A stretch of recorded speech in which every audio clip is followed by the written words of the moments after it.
بسم اللہ الرحمن الرحیم۔ گمنام ایرو کے معزز ناظرین، السلام علیکم۔ آئیے چلتے ہیں کہانی کی طرف۔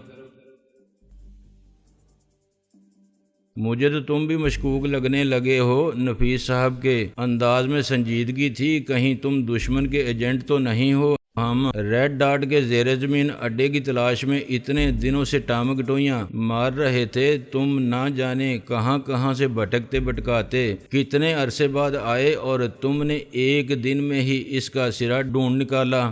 رات تم نے بظاہر ایک خامی کی نشاندہی کی کہ خانہ بدوشوں کی بستیوں میں اتنی رات گئے تک اور اتنی تعداد میں بتیاں نہیں جلتی۔ اس کے چند گھنٹے بعد حملہ ہو گیا۔ ایسا لگتا ہے کہ تمہیں بات پہلے ہی سے معلوم ہوتی ہے، تم دشمن کے ایجنٹ معلوم ہوتے ہو، مخبری کے لیے ہماری صفوں میں شامل ہوئے ہو، تو میں سوچتا ہوں تمہیں گرفتار کر کے کسی دور دراز مقام پر بھجوا دوں۔ یہ تو بہت ہی نیک خیال آیا ہے آپ کو، میں نے اطمینان کی سانس لے کر کہا۔ آپ اگر مجھے کچھ زیادہ ہی دور بھجوا دیں تو میں آپ کا بہت ہی زیادہ ممنون ہوں گا، بلکہ بہتر ہوگا کہ آپ مجھے کسی دوسرے سیارے پر ہی بھجوا دیں۔ اس سے تو میرا دل بھر گیا ہے، مگر کسی اور سیارے پر بھجوائیے گا۔ اچھی خوبصورت پیاری پیاری لڑکیاں ہوں، رحیلہ جیسی بلیک اینڈ وائٹ لڑکیاں نہ ہوں۔ رحیلہ فون کے قریب منہ لا کر زور سے بولی، جی ہاں، انہیں ایسے سیارے پر ضرور بھجوائیے گا۔ مجھے یقین ہے 2-3 سیارے کی لڑکیوں نے ہماری دنیا کا بین مانس نہیں دیکھا ہوگا، اس بہانے دیکھ لیں گی۔ نفیس صاحب نے کہا لگایا اور بولے، بھائی یہ دوسرے کی کھچائی تم براہ راست کرتے رہنا، مجھے بیچ میں مت کھینچو۔ ویسے میں آپ کو خبردار کر رہا ہوں کہ میں واقعی دشمن کا ایجنٹ ہوں۔ میں نے نفیس صاحب سے کہا، اگلی مرتبہ آپ کو کوئی خبردار کرنے والی نہیں بلکہ مروا دینے والی اطلاع دوں گا، تاکہ ایجنٹی کا حق تو ادا ہو سکے۔ نفیس صاحب نے کہا لگایا اور خدا حافظ کہہ کر سلسلہ بند کر دیا۔ میں نے فون بند کر کے رحیلہ کی طرف بڑھاتے ہوئے، بمباری سے تو نفیس صاحب کا موڈ کافی خوشگوار ہو گیا ہے، معلوم ہوتا تو میں پہلے ہی کسی طرح ان کے آس پاس 2 بم گرا دیتا۔ وہ تو کہکہے لگانے لگے ہیں۔ میرا خیال ہے لاشعوری طور پر وہ خود بھی خانہ بدوش زندگی سے چھٹکارا پا کر خوش ہیں۔ ان کا یہ آئیڈیا کچھ زیادہ اچھا ثابت نہیں ہوا تھا۔ مجھے تو شروع ہی سے اس آئیڈیا نے اپیل نہیں کیا تھا، لیکن میں ان کے عہدے اور بزرگی کے خیال سے چپ تھی۔ رحیلہ بولی، اگر تمہیں میرے کسی آئیڈیا سے اتفاق نہ ہوتا تو تم نہ صرف آئیڈیا کے بلکہ میرے بھی بخیے ادھیڑ ڈالتی۔ میں نے آہ بھر کر کہا، کاش میرے سامنے بھی تم کسی خیال سے خاموش رہا کرتی۔ جب تم ان کی عمر کو پہنچو گے تو میں تمہارے سامنے بھی خاموش رہا کروں گی، گو کہ تم ان جیسے کسی عہدے کے مالک نہیں ہوگے۔ اس وقت میں کم از کم اس خیال سے ہی خاموش رہا کروں گی کہ چلو جانے دو، بیچارے بڑے میاں کا ذہنی توازن ہی ٹھیک نہیں ہے، ان سے کیا بحث کرنا۔ ویسے یہ تمہیں غلط فہمی ہے کہ میں اس وقت کسی بڑے عہدے پر فائز نہیں ہوں گا۔ میرے پاس اس وقت ایک بہت بڑا عہدہ ہوگا، تمہیں اس کا احترام ضرور کرنا ہوگا۔ میں نے گہری سنجیدگی سے کہا۔ کون سا عہدہ؟ اس نے حیرت سے پوچھا۔ تمہارے شوہر نامدار کا عہدہ، میں نے جواب دیا۔ اس کے چہرے کے سرخ و سفید حصے پر سرخی ذرا بڑھ گئی۔ اس نے ایک کشن اٹھا کر مجھ پر پھینکا، لیکن میں جھکائی دے کر بچ گیا۔ وہ خونخوار نظروں سے مجھے گھورتے ہوئے بولی، اس انتظار میں کہیں جوانی نہ گزار دینا۔ میرا مخلصانہ اور مفلسانہ یعنی مفت مشورہ یہی ہے کہ جو ہی کوئی ڈانکی لڑکی ملے شادی کر گزرنا۔ لڑکیاں تو بہت ملتی ہیں، کوئی رحیلہ نہیں ملتی۔ میں تمہارے لیے ناشتہ لاتی ہوں، وہ اٹھتے ہوئے بولی۔ میں رحیلہ کی بات کر رہا تھا، تم ناشتہ لینے چل دیں بھلا؟ ناشتے اور رحیلہ میں کیا قدر مشترک ہے؟ میں نے اس کے پیچھے لپکتے ہوئے کہا۔ قدرے مشترک بس یہی ہے کہ یہ ناشتہ رحیلہ بنانے جا رہی ہے۔ وہ رک کر مڑتے ہوئے بولی، اور تم سے درخواست ہے کہ تم یہیں بیٹھے رہو، خواہ مخواہ کچن میں آ کر میرے سر پر کھڑے مت ہو جانا۔ میرا وعدہ ہے میں فرش پر ہی کھڑا رہوں گا۔ میں نے کہا، سر پر کھڑے ہونے کی مجھے پریکٹس نہیں ہے۔ دیکھو مذاق کی بات نہیں ہے، تم یہیں بیٹھے رہو ورنہ میں فلائنگ کک مار دوں گی۔ آخر ایسا کون سا خفیہ قسم کا ناشتہ بنانے جا رہی ہو کہ تمہیں میرا کچن میں کھڑے ہونا بھی گوارا نہیں؟ میں نے حیرت سے پوچھا۔ بھائی میں خواہ مخواہ ڈسٹرب ہوتی ہوں، ناشتہ ٹھیک سے نہیں بنے گا، وہ جھنجھلا کر بولی۔ اتنی سی بات پہ تم دلتیاں مارنے پہ تلی ہوئی ہو، مجھے گویا اپنے کانوں پر یقین نہ آیا۔ ہاں، اس نے پاؤں پٹک کر جواب دیا۔ مجھے اس پر بھی حیرت ہے کہ تم ڈسٹرب بھی ہوتی ہو، کیوں، کیا میں انسان نہیں ہوں؟ اس نے جارحانہ لہجے میں پوچھا۔ میرا خیال تھا کہ تم انسان کے روپ میں کوئی فیملی جن ہو، میں نے معصومیت سے کہا۔ میں ایک انسان ہوں اور خالصتاً عورت ہوں، اگر تم نے مجھے اس مقام سے ہٹانے کی کوشش کی تو میں فرائنگ پین مار کر تمہاری کھوپڑی توڑ دوں گی۔ وہ ایک بار پھر کچن کی طرف بڑھتے ہوئے بولی، میرے پیچھے مت آنا۔ میں نے اس کی ایک نہ سنی اور کچن کے دروازے میں جا کھڑا ہوا۔ وہ گویا مجھے قطعی نظر انداز کرتے ہوئے ناشتہ تیار کرنے میں مصروف ہو گئی۔ میں بغلوں میں ہاتھ دیے نہایت سعادت مندانہ انداز میں خاموشی سے کھڑا رہا۔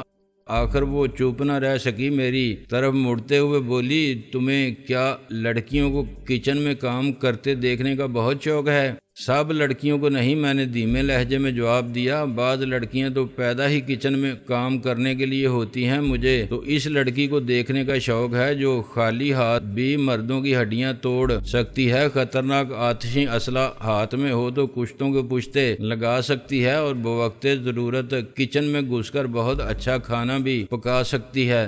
زیادہ مکھن لگانے کی ضرورت نہیں، اب مجھ پر اس قسم کی پالش کا اثر نہیں ہوتا۔ وہ منہ بنا کر بولی اور دوبارہ فرائنگ پین کی طرف متوجہ ہو گئی۔ میں اور تمہیں مکھن لگاؤں؟ میں نے اپنے لہجے میں حقارت لانے کی پوری کوشش کرتے ہوئے کہا۔ میرا بس چلے تو میں تمہیں لوہے کے تاروں والے برش سے تار کول لگاؤں؟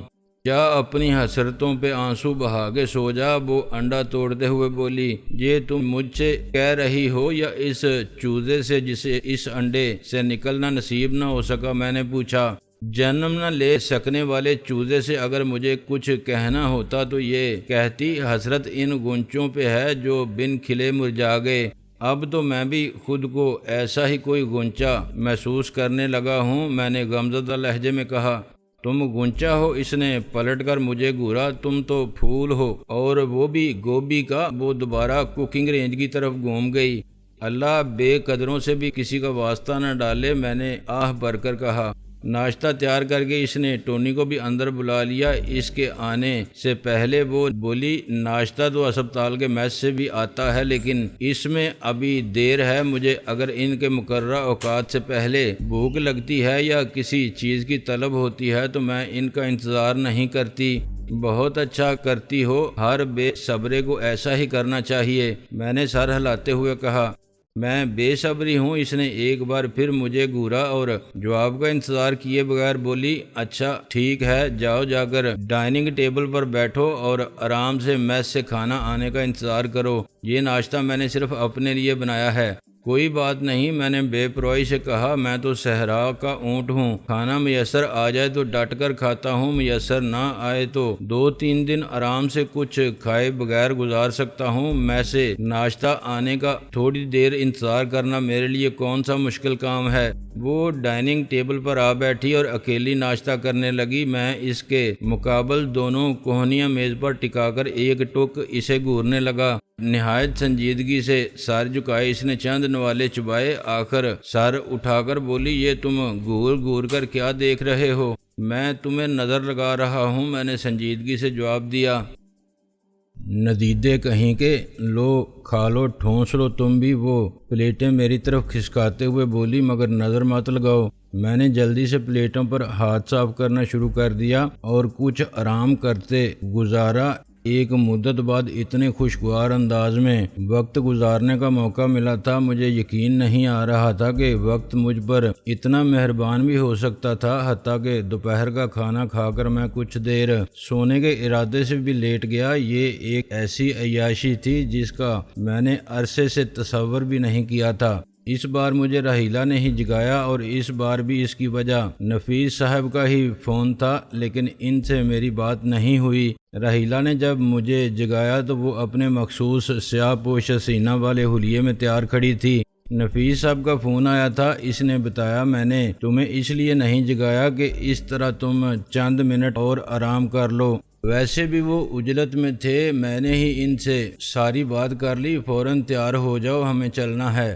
کہاں؟ میں نے حیرت سے پوچھا۔ میری غنودگی فوراً کافور ہو چکی تھی۔ وہ جو منحوس دروازہ تم نے دریافت کیا ہے، اسے بلاسٹ کرنے کے انتظامات مکمل ہو گئے ہیں۔ نفیس صاحب نے کہیں قریب ہی کیمپ لگایا ہے، وہ چاہتے ہیں کہ بلاسٹ کے وقت ہم سب وہاں موجود ہوں۔ اگر راستہ کھل گیا تو پھر ان کے ساتھ ہی اندر جائیں گے۔ ان کے آدمی اس پورے علاقے کو گھیرے میں رکھنے پر مامور ہوں گے، اور اگر باہر سے کوئی خطرہ نظر آیا تو اس سے نپٹیں گے، رحیلہ نے بتایا۔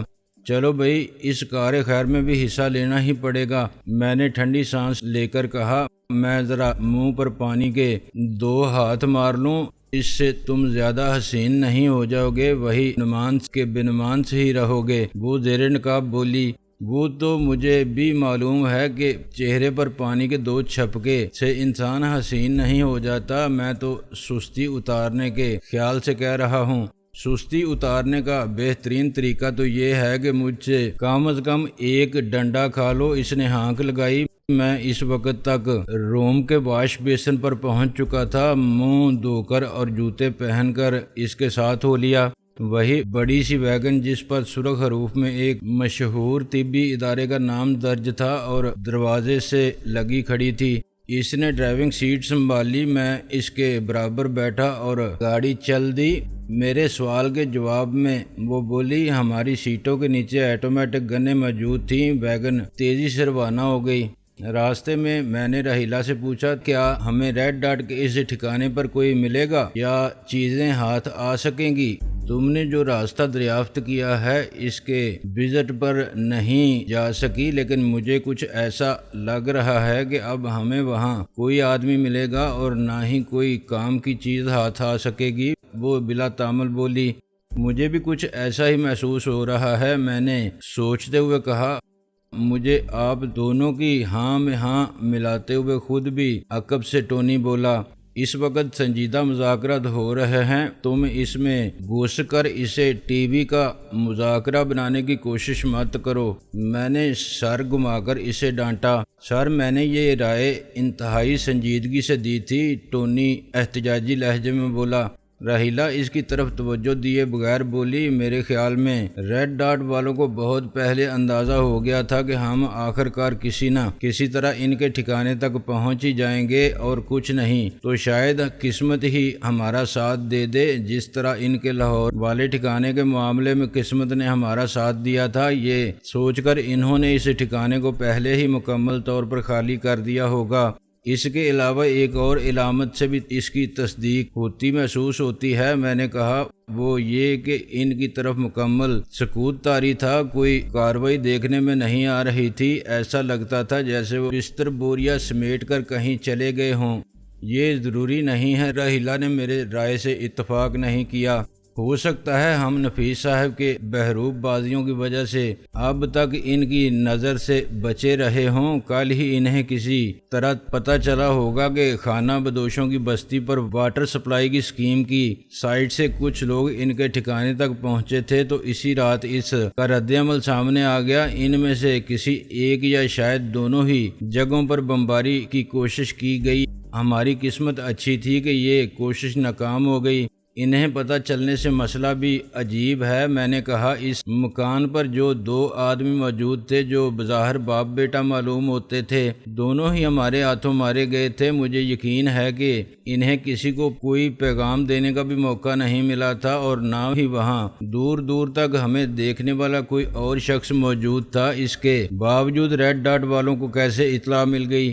اس قسم کے کمالات تو پہلے بھی ہوتے رہے ہیں، رحیلہ بولی۔ ہم اسی نتیجے پر پہنچے تھے کہ مختلف جگہوں پر کسی نہ کسی شکل میں خفیہ آلات موجود ہوتے تھے، جن کی وجہ سے انہیں تمام باتوں اور نقل و حرکت کا پتہ چلتا رہتا تھا۔ اس کی بات تقریباً درست ہی تھی۔ میرا ذہن ایک بار پھر اس سوال میں الجھ کر رہ گیا تھا کہ ریڈ ڈاٹ کے ہاتھ کہاں تک پہنچے ہوئے تھے۔ بمباری کا واقعہ بھی کافی حیران کن ہے، میں نے کہا۔ معلوم نہیں کون سے پڑوسی ملک کا ہوائی اڈہ استعمال کیا گیا ہوگا۔ کوئی بھی مخالف ملک ہمارے کسی بھی بدخواہ کو اس قسم کا تعاون فراہم کر سکتا ہے، ویسے بھی ان لوگوں کو سپر پاورز کی پشت پناہی حاصل ہے۔ یہ ان کے اثر و رسوخ اور دباؤ کے ذریعے کسی بھی ملک سے کوئی کام لے سکتے ہیں۔ یہی سپر پاورز پڑوسیوں سے ہمارے تعلقات خوشگوار نہیں ہونے دیتی۔ یہ کوئی ایسا کام نہیں تھا جس کے لیے ریڈ ڈاٹ جیسی تنظیم کو کوئی مشکل پیش آتی۔ پھر راحیلہ ٹھنڈی سانس لے کر بولی، ویسے بھی تمہارے ذہن کی سوئی صرف اس نقطے پر نہیں اٹکنی چاہیے کہ اس کام کے لیے کسی پڑوسی ملک ہی کا ہوائی اڈا استعمال کیا گیا ہوگا۔ جب ہمارے ہاں اسلحے کے ٹرک آ کر گنجان آباد شہری علاقوں میں غائب ہو سکتے ہیں، 50 تخریب کار اور دہشت گرد سرحدیں پار کر کے ملک میں غائب ہو سکتے ہیں، اور انٹیلیجنس ایجنسیاں ان کے بارے میں رپورٹیں نشر کرنے کے سوا کچھ نہیں کر سکتی۔ بڑی طاقتوں کے ادارے ریسرچ اور جیولوجیکل سروے یا مختلف ٹھیکوں کی آڑ میں یہاں زیر زمین قلعے تعمیر کر کے چلے جاتے ہیں، اور ہمیں کانوں کان خبر نہیں ہوتی۔ تو پھر کوئی بعید نہیں کہ یہاں کہیں کوئی خفیہ ہوائی اڈا بھی موجود ہو جو نہ جانے کب سے کن مقاصد کے لیے استعمال ہو رہا ہو۔ اس کے دھیمے لہجے میں بے پناہ تعصب جھلک آیا۔ یہ ایک افسوسناک حقیقت ہے، لیکن بہرحال ہم اس سے نظر نہیں چرا سکتے۔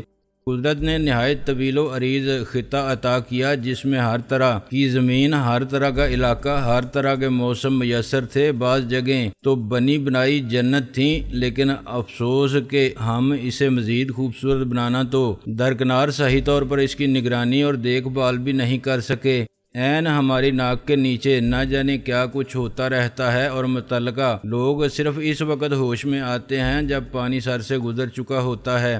راحیلہ کی سنجیدگی نے مجھے بھی سنجیدہ کر دیا۔ ہم ان مسائل پر تبادلہ خیال کرتے ہوئے خانہ بدوشوں کی بستی تک جا پہنچے، لیکن وہ بستی اب بستی نہیں رہی تھی۔ ویسے بھی پیوند زدہ بے ہنگم خیموں اور ٹوٹے پھوٹے چھپروں پر مشتمل بستی کوئی بستی نہیں ہوتی، لیکن انسانوں کے دم سے وہ بھی آباد لگتی ہے، بھلی لگتی ہے۔ اب انسان نہیں رہے تھے تو اجاڑ اور بدصورت لگ رہی تھی۔ ویرانی ایک عفریت کی طرح منہ کھولے کھڑی تھی۔ کچھ چھوٹے موٹے خیمے جو محض پھٹے ہوئے کپڑوں اور ڈنڈوں سے بنائے گئے تھے زمین بوس ہو چکے تھے۔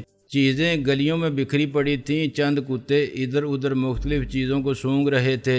کتے صرف آبادیوں ہی میں نہیں ہوتے، ویرانوں میں بھی نہ جانے کہاں سے پہنچ جاتے ہیں۔ بستی کی حالت دیکھ کر مجھے نہ جانے کیوں ہنسی آ گئی۔ میں نے راحیلہ سے کہا، نفیس صاحب اور ان کے آدمیوں نے اس طرح فرار ہو کر گویا اپنا پول کھول دیا۔ انہوں نے گویا تسلیم کر لیا کہ وہ جعلی خانہ بدوش تھے۔ بمباری ہونا اس بات کا ثبوت ہے کہ ان کا پول تو کھل ہی چکا تھا۔ راحیلہ بولی، اب اپنے بہروپ پر مصر رہنا بے وقوفی تھی۔ ہو سکتا ہے کہ ابھی ریڈ ڈاٹ کو صرف شک ہی ہوا ہو، لیکن ان لوگوں کے فرار نے ان کے شبے کو تصدیق کر دی ہوگی۔ میں نے کہا، احتیاط بہتر تھی۔ راحیلہ گاڑی کچے کی طرف موڑتے ہوئے بولی، ویسے اگر یہاں اصلی خانہ بدوش ہوتے تو وہ بھی اتنے قریب بمباری ہونے پر بھاگ چکے ہوتے، لیکن اپنا آدھے سے زیادہ سامان چھوڑ کر نہ بھاگتے۔ میں نے خیال ظاہر کیا، خیر اب اس سے کوئی فرق نہیں پڑتا۔ راستہ تو دریافت ہو ہی چکا ہے، اب تو کھل کر سامنے آنا ہی پڑتا۔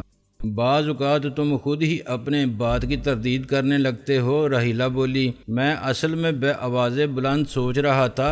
متضاد قسم کے خیالات بھی ذہن میں آتے ہیں۔ سوچ بچار انسان کسی صحیح نتیجے پر پہنچنا چاہتا ہے۔ میں نے کہا، گویا تم زیر تربیت فلسفی ہو۔ راحیلہ بولی، نہیں، میں تو فارغ التحصیل فلسفی ہوں، لیکن مسئلہ یہ ہے کہ زیر تربیت اور فارغ التحصیل دونوں قسم کے فلسفی ایک ہی جیسے ہوتے ہیں۔ میں نے جواب دیا، اس وقت ہم اس جگہ سے گزر رہے تھے جہاں بم گرے تھے۔ زمین میں کافی گہرے گڑھے پڑے تھے اور وہاں سے زمین جھلسی ہوئی تھی۔ تمام بم ایک سیدھ پر ہی گرے تھے۔ اب وہاں بہت سے مسلح افراد تعینات تھے۔ وہ باوردی نہیں تھے، لیکن ان کی شخصیت بتا رہی تھی کہ وہ کون تھے۔ بموں کے ٹکڑے دور دور تک بکھرے ہوئے تھے۔ اب یہ لوگ یہاں کیا کر رہے ہیں؟ میں نے حیرت سے گویا خود سے سوال کیا۔ یہ شاید ان گڑھوں کی حفاظت کر رہے ہیں۔ راحیلہ احتجاجیہ لہجے میں بولی، یہ ہمارے ہاں کی پرانی روایت ہے۔ سانحے یا حادثے کی پیش بندی کوئی نہیں کرتا، لیکن جب سانحہ رونما ہو جاتا ہے تو بعد میں وہاں بہت سے لوگ اسلحہ بارود لے کر ڈیرا ڈال کر بیٹھ جاتے ہیں اور اونگتے رہتے ہیں۔ بعض اوقات اس لیے بھی ایسا ہوتا ہے کہ وہاں سے شہادتیں جمع کرنے کا کام ابھی باقی ہوتا ہے۔ میں نے جواب دیا، بہت کم ایسا ہوتا ہے۔ رحیلہ بولی، اکثر اوقات تو کسی کو بھی پتہ نہیں ہوتا کہ ان لوگوں کو وہاں کیوں بٹھایا گیا ہے، بس یہ ایک روایت ہے جو آنکھیں بند کر کے نبھائی جاتی ہے۔